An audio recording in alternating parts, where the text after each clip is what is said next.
She disappeared on the Pacific Crest Trail in 2019. 5 years later, a melting glacier gave her back. What they found in her hand changed everything. Sarah Mitchell, 32 years old, experienced thru-hiker, 2,000 miles completed. She was 3 weeks from finishing when she vanished. Massive search. Helicopters, dogs, volunteers, nothing. The trail moved on. Her family never stopped searching. Then climate change revealed what the mountain had hidden. Her body, perfectly preserved in ice, at an elevation she should never have reached, and clutched in her frozen hand something that would finally answer the question her family had been asking for 5 years. What happened up there? The Pacific Crest Trail stretches 2,600 miles from Mexico to Canada, through desert, through forest, through some of the most remote wilderness in North America. Every year, thousands attempt it. Most finish, some don't. Sarah Mitchell was supposed to be one who made it. This wasn't her first long trail. She'd completed the Appalachian Trail in 2016, 2,100 miles in 5 months. Then the Colorado Trail in 2017, 485 miles through the Rockies. She knew what her body could handle, knew how to read weather, knew when to push and when to rest. The Pacific Crest Trail was her third thru hike. Her friends called her obsessed. Sarah called it purpose. She started her thru hike in April 2019 at the southern terminus, Campo, California. The desert section nearly broke her. 110-degree heat, rattlesnakes, water sources 20 miles apart. Her journal entry from day 12 read, "Feet destroyed, mind clear. This is why I do this. Out here I'm not someone's employee or someone's ex-girlfriend. I'm just a hiker. That's enough." She pushed through. By July she'd crossed into Oregon, the Sierra Nevada behind her, Mount Hood ahead. Her daily mileage averaged 22, above average for any hiker, exceptional for a solo female pushing through alone. People asked why she hiked solo. Sarah's answer never changed. She needed the silence, needed to prove she could rely on herself. After her divorce in 2018, she'd felt untethered, lost. The trail gave her something to anchor to. Every mile forward was a mile away from who she used to be. Every mountain pass was proof she was stronger than she thought. Sarah kept a journal. Red leather cover, weathered from 2,000 miles of trail. She wrote every night, not long entries, just enough. Trail conditions, wildlife sightings, her mental state. On good days she wrote about the views. On hard days she wrote about pushing through pain. Every entry ended the same way. Forward, always forward. Her journal became a record of transformation. Early entries from the desert were practical. Water cache locations, blister treatments. By Oregon the entries changed. More reflective, more honest. Day 87. Saw a black bear today. We stared at each other for maybe 10 seconds. Then it walked away. I realized I wasn't scared. When did that happen? When did I become someone who doesn't scare easily? Another entry from late July. The trail breaks you down and builds you back different. I'm not who I was in April. I'm not sure who I am now, but I like her better. Emma would later read these entries, search for clues, search for warnings. She found neither, just her sister becoming more herself with every mile. August 15th, she reached Cascade Lock, a small trail town on the Columbia River. She resupplied, called her sister Emma. The conversation lasted 11 minutes. Sarah sounded strong, excited. 3 weeks from Canada, 3 weeks from finishing what she started 5 months earlier. Emma asked if she was being careful. Sarah laughed, said she'd done this for 2,000 miles. What could go wrong now? That was the last time Emma heard her sister's voice. Sarah left Cascade Locks on August 16th, heading north into Washington. The final stretch. She signed the trail register. Her entry read, Section K, Eagle Creek to Snoqualmie Pass. 7 days. See you on the other side. 3 other hikers saw her that morning. She waved, smiled, vanished into the forest. The trail through southern Washington winds through dense evergreen forest, Douglas fir, western hemlock, the canopy so thick that sunlight barely penetrates. The air stays damp, cool, even in August. Sarah's planned route would take her past several glacier-fed lakes, over narrow ridge lines, through areas where cell service didn't exist. Standard PCT conditions, nothing she hadn't handled before. This section of the Cascades is ancient, volcanic peaks that last erupted thousands of years ago. The forest floor is thick with moss, fallen logs decomposing slowly in the constant moisture. The silence is absolute. No road noise, just wind through trees and the occasional call of a raven. The terrain hides things well. A body lying 20 feet from the trail might never be found. The underbrush grows dense, sword ferns as tall as a person. Search and rescue teams know this. They know the forest doesn't give up its dead easily. The Cascades have been collecting lost souls for centuries. August 23rd. Sarah missed her scheduled check-in call. Emma wasn't immediately worried. Service was spotty in that section. Hikers often emerged days later with apologies and dead phone batteries. But by August 25th, Emma's worry had turned to fear. Sarah had never missed 2 check-ins, ever. Emma contacted the Pacific Crest Trail Association. They contacted local search and rescue. The Cascade Search and Rescue Team mobilized on August 26. They started at Sarah's last known location, the trail register at Cascade Locks. Her planned route stretched 70 miles north, difficult terrain, multiple side trails, countless places where someone could leave the main path. The search began with dogs, 2 bloodhounds trained in wilderness tracking. They picked up Sarah's scent from her tent that she'd stored at a trail angel's house. The dogs followed the Pacific Crest Trail north for 12 miles. Then the scent disappeared, just stopped, as if Sarah had vanished into thin air. Helicopters came next, thermal imaging cameras scanning the forest canopy, looking for heat signatures, looking for any sign of a person. They flew grid patterns over 50 square miles. Dense forest makes aerial searches difficult. A body under thick canopy doesn't register on thermal. The helicopters found nothing. Ground teams pushed deeper into the wilderness. Volunteers arrived from neighboring states, experienced hikers who knew the trail. They searched every side trail, every camping area, every water source within a 20-mile radius of Sarah's projected path. They called her name until their voices went hoarse. The forest swallowed their shouts. Nothing came back. August 30th, a ground team found something. Sarah's trekking pole, lodged between rocks near a stream crossing. The discovery energized the search. They concentrated efforts in that area. More teams, more dogs, more helicopter passes. The terrain there was rugged, steep slopes, hidden ravines, places where a fall could be fatal. They searched for 3 more days. They found nothing else. September 2nd, the search expanded to include unused Forest Service roads, abandoned cabins, mining claims. The theory shifted. Maybe Sarah had encountered someone. Maybe she'd been taken. Law enforcement joined the search. They interviewed everyone who'd been in the area. Trail angels, other hikers, local residents. Everyone had the same answer. They'd seen nothing unusual. Sarah's sister Emma arrived on September 4th. She hiked sections of the trail herself, calling for Sarah, looking at every grouping of rock, every fallen log, every place where someone injured might take shelter. Emma's hiking boots wore through. Her voice failed. The forest kept its secret. Emma had never been a hiker.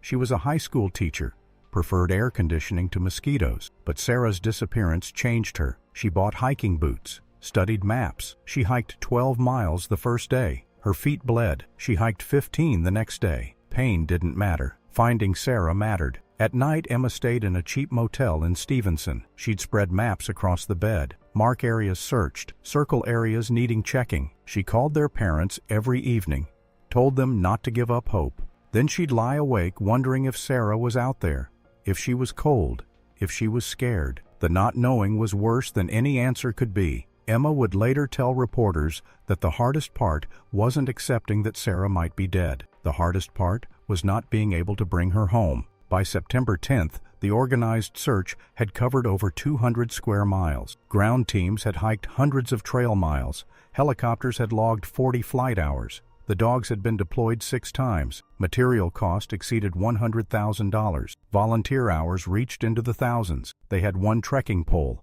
nothing else. The incident commander made the decision on September 12th. The active search was suspended, not canceled. Suspended. They'd exhausted immediate search options. Statistically, after 17 days, survival becomes unlikely. Resources were needed elsewhere. The case would remain open. Tips would be investigated. But the helicopters went home. The volunteers dispersed. The forest grew quiet again. Sarah's case became what law enforcement calls a cold case. Not forgotten, just waiting. Waiting for new information. A tip. A discovery, something to restart the search. Emma refused to accept it. She created a Facebook group, Missing Sarah Mitchell, PCT. She posted updates, organized small search parties, kept her sister's name alive. The group grew to 15,000 members. Hikers passing through that section would detour, look around. Post photos. Everyone hoped to be the one who found something. Months became a year. The year became 2, then 3. The Pacific Crest Trail kept flowing with hikers. New thru-hikers passed through the section where Sarah vanished. They'd heard her story. Some left flowers at the spot where her trekking pole was found. A small memorial grew. Photos of Sarah.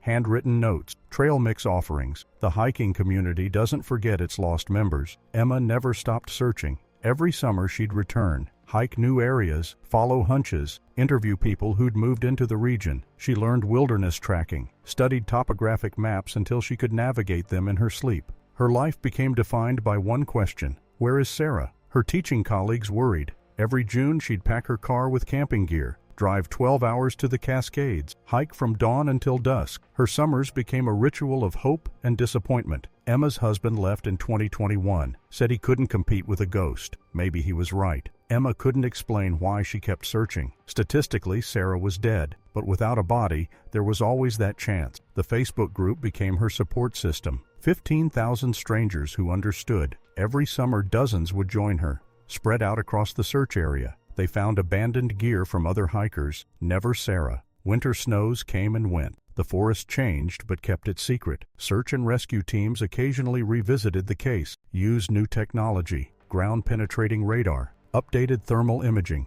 Nothing. It was as if Sarah Mitchell had simply ceased to exist on August 16, 2019. The case generated theories. Online forums dedicated entire threads to what might have happened. Some thought she'd fallen into a hidden ravine. Others suggested a medical emergency, hypothermia, a sudden heart condition, wildlife attack, abduction. The theories ranged from probable to absurd. None could be proven.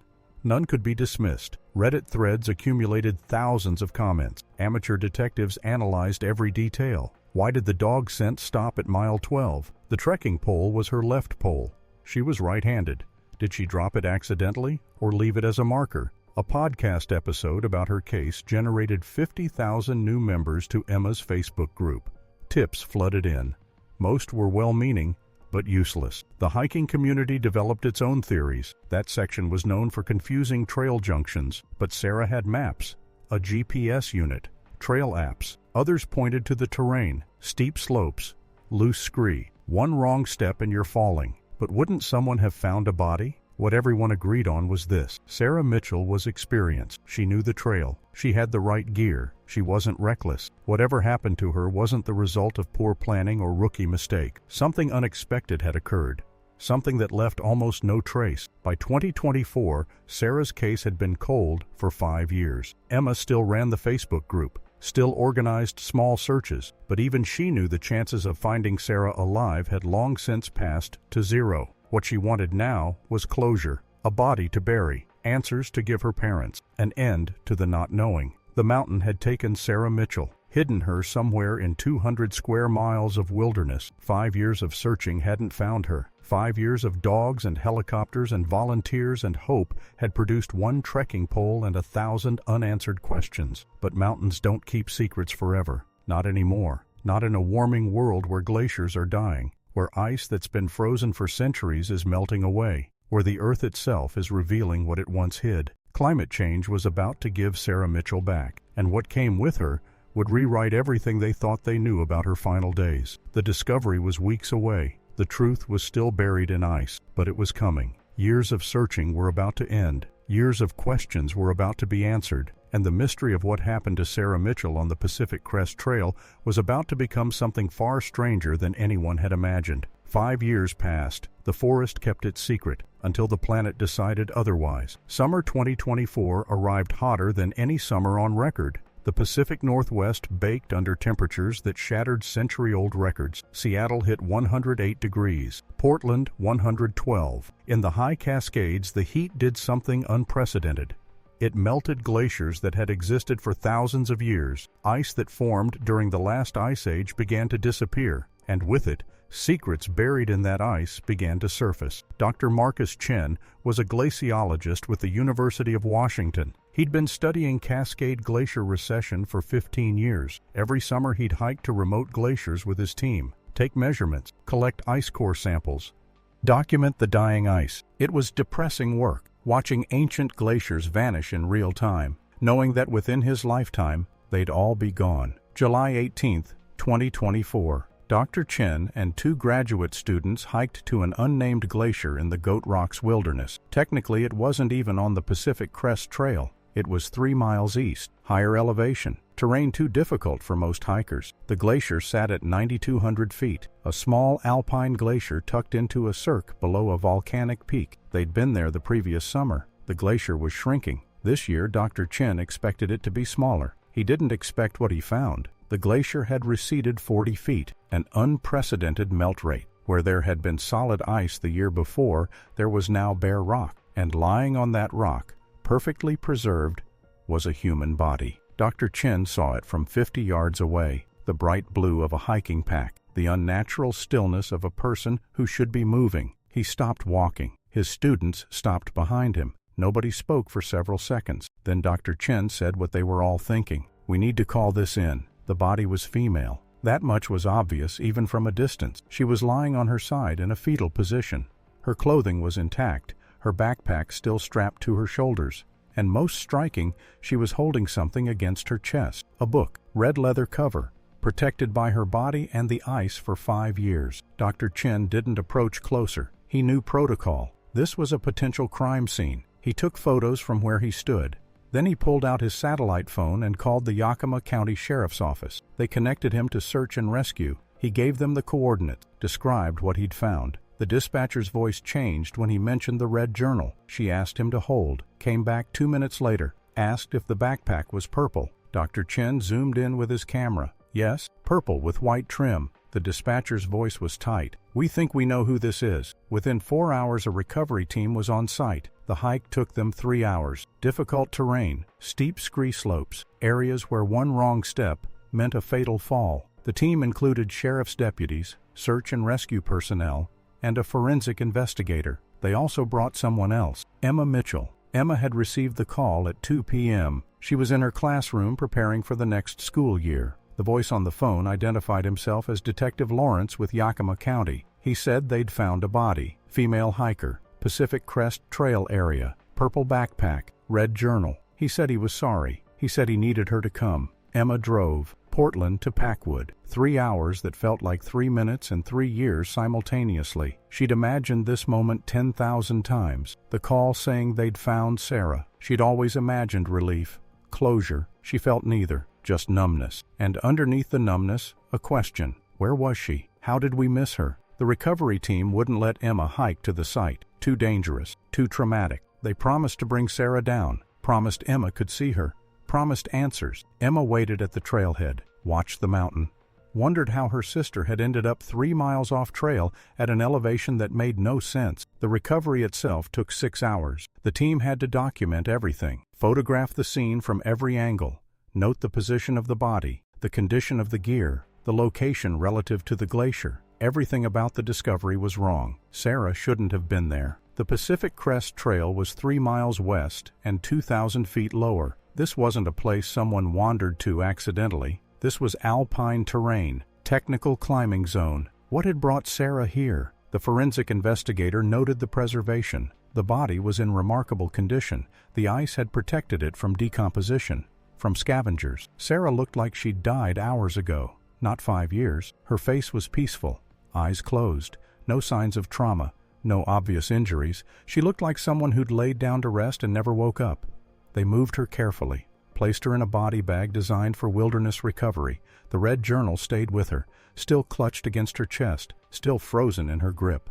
They'd have to wait until she thawed to remove it. Nobody wanted to risk damaging what might be inside. The team reached the trailhead at dusk. Emma stood when she saw them coming. The lead deputy approached her first, asked if she was ready. Emma nodded. She wasn't ready. You're never ready. But she needed to see. They unzipped the bag partially, just enough to show Sarah's face. Emma made a sound that wasn't quite a sob, wasn't quite a word, just a release of 5 years of not knowing. She reached out, touched her sister's frozen cheek, said her name, Sarah, like saying it could wake her up.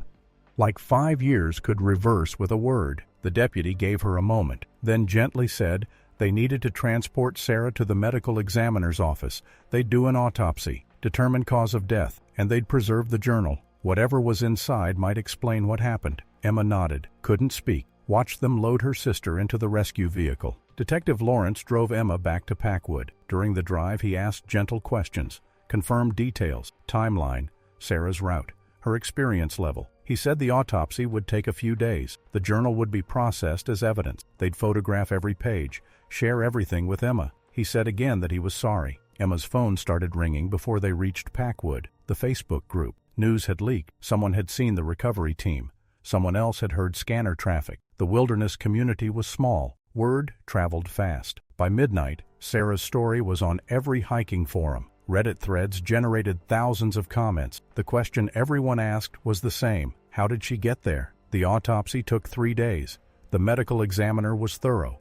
Sarah's body revealed no trauma, no broken bones, no signs of violence, no evidence of animal attack. Toxicology came back clean. No drugs, no alcohol. The cause of death was listed as environmental exposure, specifically hypothermia. The medical examiner estimated she'd been alive for at least 2 to 3 days after leaving the main trail. Her stomach contents confirmed she'd eaten, drunk water, tried to survive, but the real answers weren't in Sarah's body. They were in her journal. The forensic team carefully thawed it, used specialized equipment to separate pages that had frozen together, photographed each page under controlled lighting. The journal contained 143 pages of entries. Most were from her thru-hike, daily mileage, weather observations, personal thought. The last dated entry before her disappearance was August 15th, the day before she left Cascade Lock. Then there was a gap. No entries for August 16th through 18th. The next entry was dated August 19th, 3 days after she'd left Cascade Lock, 3 days after anyone had seen her. The handwriting was shakier, less controlled, but unmistakably Sarah's. The entry began with 2 words that changed everything. We're lost. Not I'm lost. We're lost. Sarah hadn't been alone. The entry continued. Storm came out of nowhere. We got turned around trying to find shelter. Can't see the trail anymore. Everything looks the same. Emma, if you're reading this, I'm so sorry. We should have turned back yesterday. Sarah had been with someone. The entire search had been based on the assumption she was solo. Every decision, every resource allocation, every search grid, all based on a lone hiker. But Sarah hadn't been alone. Who was with her? Why hadn't they come forward? Why hadn't they been reported missing? Detective Lawrence read the entry a dozen times. Each time the word "we" jumped out. He called Emma, asked if Sarah had mentioned meeting another hiker, hiking with someone. Emma said no. Sarah's last call had been solo plans. She'd specifically said she was hiking alone. She'd always preferred solo hiking. So who was we? The detective requested the full journal. Every entry, every page. He needed to know if Sarah had mentioned this person before, if there were clues about who they were. The forensic team sent digital scans, high resolution. Every page, every word. Detective Lawrence started from the beginning. April entries from the desert. Sarah hiking alone, complaining about heat, celebrating small victories. By May, she was in the Sierra, still alone, still writing solo entries. June brought Oregon. More of the same. Alone, processing her divorce, finding herself, no mention of anyone else. Then August, the entries changed tone. August 12th, met another solo hiker today, didn't catch his name. We leapfrogged each other for a few miles. Nice to have company, even if temporary. August 13th, same hiker again. He's going the same pace. We had lunch together. He's from Colorado, ex-military, seems solid. There it was, the we. Someone Sarah had met on trail, someone who'd been with her when she disappeared, someone who'd presumably died with her. But if he'd died too, where was his body? Detective Lawrence expanded the search, contacted Colorado authorities, requested information on missing hikers, ex-military, last seen August 2019, Pacific Crest Trail. They came back with 6 possibles, men who'd gone missing in the general time frame and region, but none matched the specific dates and location. The journal had more. August 14th, the day before Cascade Lock. Hiking with Jay now. That's what I'm calling him. He won't tell me his real name. Says he's hiking to forget who he was. I get that. We're both out here trying to become someone different. It's nice not being alone anymore. Jay, an initial, maybe a real name, maybe a trail name, probably not his legal name. Detective Lawrence had a victim with no last name and possibly no real first name. Finding his identity would be difficult. Finding his body would be harder. But the most important entries were still ahead. August 19th through 21st, 3 days of entries, 3 days of Sarah documenting their survival, their mistakes, their desperate attempts to find the trail. 3 days that would finally answer the question everyone had been asking: what happened up there? Emma received the journal scans on July 23rd. She sat in her classroom, the same classroom where she'd received the call about Sarah's body 5 days earlier. She opened the file, saw her sister's handwriting, the familiar loops and slants, entries she'd read before when she'd borrowed the journal to study trail notes. Then the new entries, the ones written while Sarah was dying. Emma read the first line, "We're lost." She read the next line, "Emma, if you're reading this, I'm so sorry." Her vision blurred. She kept reading, needed to know, needed to hear her sister's voice one more time, even if that voice was saying goodbye. The entries were detailed. Sarah had tried to document everything: their route, their attempts to navigate, the weather, the terrain. She'd written like someone who knew they might not make it, like someone trying to leave a record, a witness statement from beyond death. What Emma read would reshape the entire narrative, would explain the impossible elevation, the 3-mile deviation, the mystery of how an experienced hiker ended up so far off course. But it would also raise new questions, harder questions, questions that still don't have answers. Because Sarah's final entry, dated August 21st, ended with a single line that nobody expected, a line that suggested the story wasn't finished, a line that meant somewhere on that mountain there might be more to find. The line read, "Jay went for help. If anyone finds this before he comes back, we're at the coordinates I wrote on the last page." Jay had left, gone for help. Sarah had been alone when she died, but Jay had been alive when he left her. So where was he? Why hadn't he made it to help? Why hadn't he been found? And most importantly, were the coordinates on the last page accurate? Because if they were, that meant Sarah hadn't died where she was found. That meant she'd moved, or been moved. That meant there was more to discover. Detective Lawrence looked at the last page. The coordinates were there, smudged but readable. Latitude and longitude, 8 digits each. He plugged them into mapping software. The coordinates pointed to a location 1 mile north of where Sarah's body was found. Higher elevation, deeper into the wilderness, a place the search teams had never checked because it seemed impossible for someone to reach. The coordinates pointed to an ice cave. 1 mile north, higher elevation, terrain that hadn't been searched because it seemed impossible to reach. But Sarah's coordinates said otherwise. They'd been there. Somehow they'd made it to a place that defied logic. And if Sarah's body had moved from that location to where she was found, what else might still be at those coordinates? Detective Lawrence assembled a team within 24 hours. Mountain rescue specialists, forensic experts, ice climbing veterans. They hiked in July 25th. The coordinates led them to a collapsing glacier section.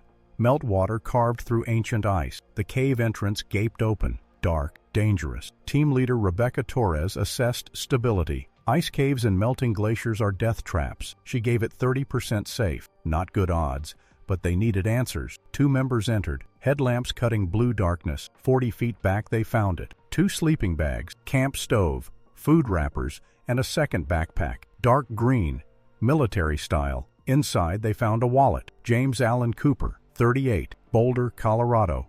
Military ID, Army Ranger, honorably discharged 2017. PTSD treatment records. He'd been reported missing September 2019. His sister worried. Nobody connected him to Sarah. Until now. But James's body wasn't there. If he'd gone for help, where was he? A hunter named Bill Morrison called the tip line. He'd found a pack frame in August 2019, near Forest Road 21, 4 miles from the trailhead. Torn straps, name written in Sharpie. Cooper Detective Lawrence searched that area. 3 days. On day 3, they found James at the bottom of a ravine, 60 feet down, hidden by brush, dead 5 years, blunt force trauma, multiple fractures. He'd fallen, running, exhausted, desperate. He'd died within miles of saving Sarah. With James's body recovered, the full story emerged from Sarah's journal. 3 days of entries, August 19th through 21st, written while dying.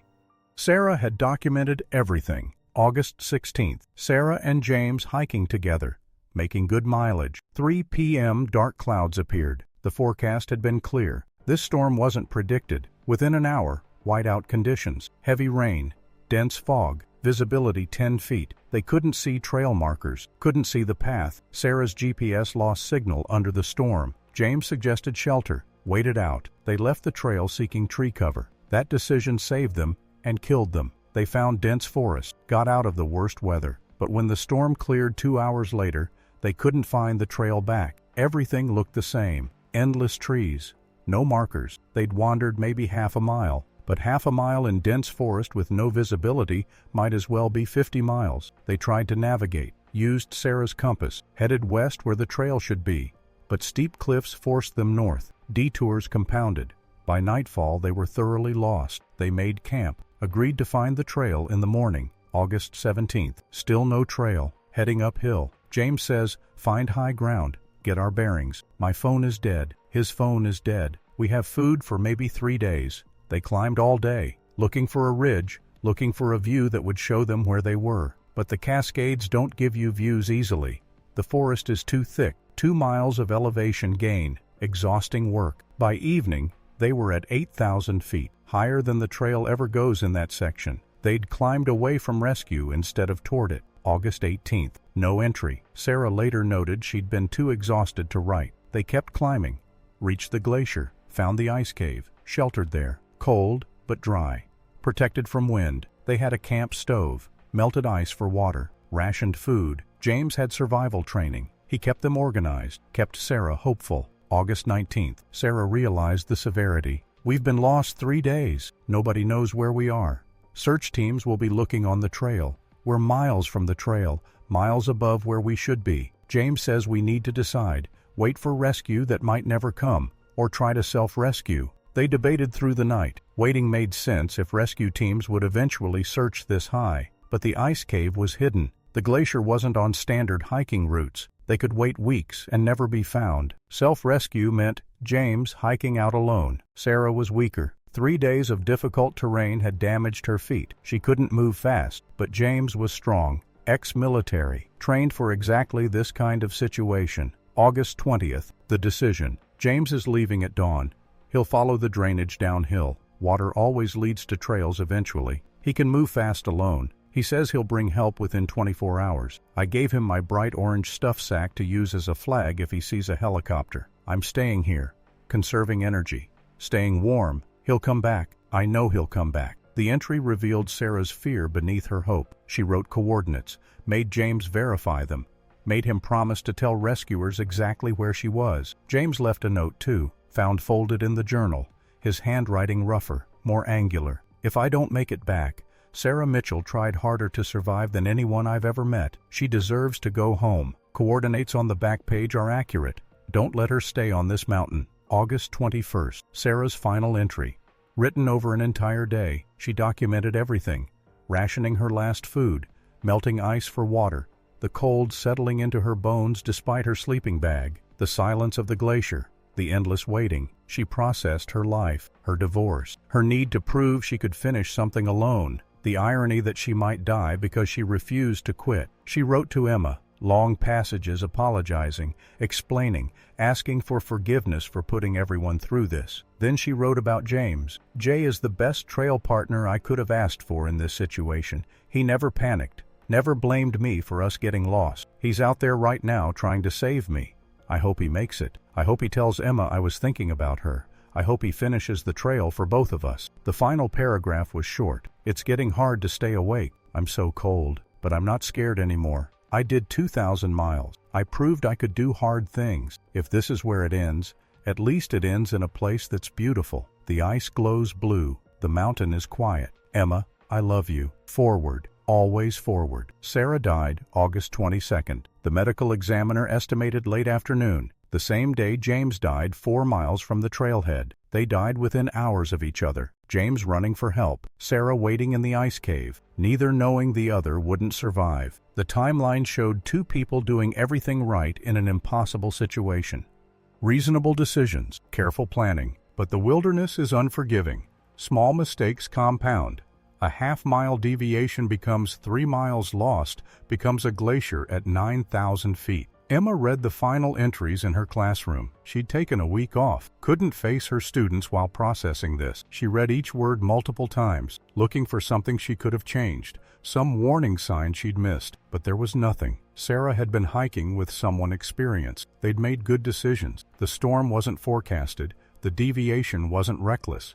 It was just bad luck. Terrible, incomprehensible bad luck. The hiking community processed the news in waves. First shock at finding Sarah, then shock at discovering she hadn't been alone, then grief at learning James had died trying to save her. The Pacific Crest Trail forums filled with tributes. People shared their own stories of getting lost in storms, of making similar decisions, of understanding how easily this could happen to anyone. If you'd given Sarah and James a quiz on wilderness survival, they would have scored perfectly. Knowledge didn't save them. Experience didn't save them. The mountains simply didn't care. Sarah and James were buried in their home state, Sarah in Portland. Emma organized the service. Hundreds attended. Hikers who'd never met Sarah but felt connected to her story. Emma read from the journal. The passage about the blue ice, the mountain being quiet. It destroyed everyone who heard it. There wasn't a dry eye in the chapel. These were Sarah's final thoughts, her final gift. Proof that even at the end,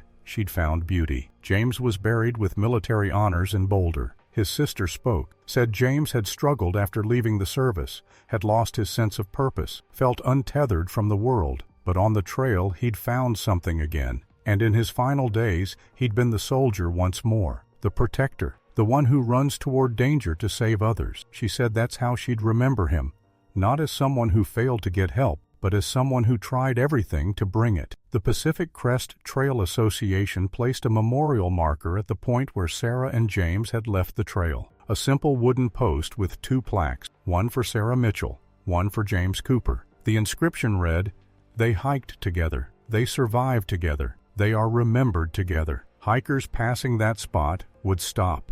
Read the plaque. Think about how thin the margin is between finishing and disappearing. Some would leave notes, trail mix offerings, flowers. The memorial became a place of reflection, a reminder that the trail gives and the trail takes. Emma returned to the search area one last time, hiked to the ice cave with Dr. Chen's help. The glacier had melted further since the discovery. The cave was smaller, might not exist in another year. Climate change was erasing the place where her sister had died. Soon there would be nothing left but bare rock and Emma's memories. She stood where Sarah had spent her final days, tried to see what Sarah had seen, the blue ice glowing in the dim light, the quiet mountain holding its breath. It was beautiful. That part wasn't a lie. Sarah had been honest even at the end. Emma found strange comfort in that.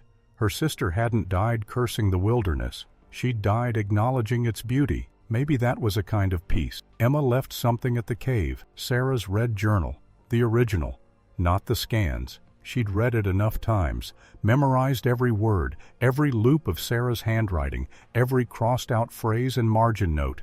Now she wanted it to stay where Sarah had written those final entries. Let it become part of the glacier until the glacier melts completely. Let Sarah's words dissolve into the mountain she'd loved.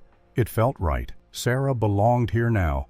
The journal should stay with her. The case closed October 2024. Both deaths ruled accidental. Detective Lawrence recommended updating search protocols, expand search areas sooner, account for lost hikers climbing instead of descending. The Facebook group changed purpose, now a resource for wilderness survival knowledge. Sarah's story became a teaching tool, how everything can go wrong despite doing everything right. Dr. Chen published a paper about Sarah's discovery, used it to illustrate glacier recession revealing buried secrets. Within 20 years, all small alpine glaciers in the Cascades would be gone. There's a question that still bothers Emma. If James had made it to the trailhead, would they have found Sarah in time? The medical examiner said maybe. If rescue came August 22nd, there was a chance. That's the thought that keeps Emma awake. The near miss. James died 4 miles from making it happen, so close to saving both of them. But the wilderness doesn't deal in almost. It doesn't care about near misses. It simply exists, beautiful and deadly and indifferent. Sarah understood that. Her final entry proved it. She wasn't cursing fate. She was describing blue ice, acknowledging beauty even in her final moments. That's what Emma chose to remember. Not the tragedy, not the what-ifs, but her sister seeing beauty at the end, finding peace on a quiet mountain, riding forward one last time. The Pacific Crest Trail continued its flow. Every year, thousands attempted it. Most made it. Some didn't. At the memorial, hikers would stop, read the plaque, think about how thin the margin is between finishing and disappearing. Some left notes, trail mix, flowers. Emma visited once a year, read the notes, saw how Sarah's story had become part of trail culture, a reminder to respect wilderness, to make smart decisions, to understand experience doesn't make you invincible. 5 years after the discovery, Emma finally finished processing her grief. She'd never stopped missing Sarah, but she'd stopped searching. The not knowing had been replaced with knowledge. Terrible knowledge, but knowledge nonetheless. On the anniversary, Emma hiked a section of the Pacific Crest Trail, not where Sarah disappeared, a different section, easier terrain. She wasn't retracing steps. She was trying to understand what Sarah loved about this, why she'd come back again and again. Somewhere around mile 8, Emma understood. The silence, the simplicity, the feeling that out here your problems became very small or very clear. Sarah had come to find herself. She'd succeeded. That success had killed her, but she'd died as herself, as Sarah Mitchell, thru-hiker, 2,000 miles completed, someone who never quit. Forward, always forward. The mountain keeps its lessons close, but Sarah had left one behind, written in blue ink on weathered pages. The lesson was simple and brutal. The wilderness doesn't care how experienced you are, how prepared, how determined. It will take you if conditions align. The best you can do is make smart choices, know when to push forward and when to turn back. And if the worst happens, face it with grace. Sarah had done that. She hadn't died afraid, hadn't died angry. She'd died describing beauty, and maybe that was enough. The glacier that revealed Sarah's body continued melting. By 2026, it was half its 2024 size. The ice cave collapsed in 2025. The coordinates lead nowhere now, just bare rock and meltwater. The mountain keeps changing, keeps revealing and concealing. But some stories, once surfaced, never disappear. Sarah Mitchell hiked forward until she couldn't anymore. And even then, she described blue ice. Even then, she saw beauty. That's what the mountain couldn't take. That's what the journal preserved. That's what Emma carried forward.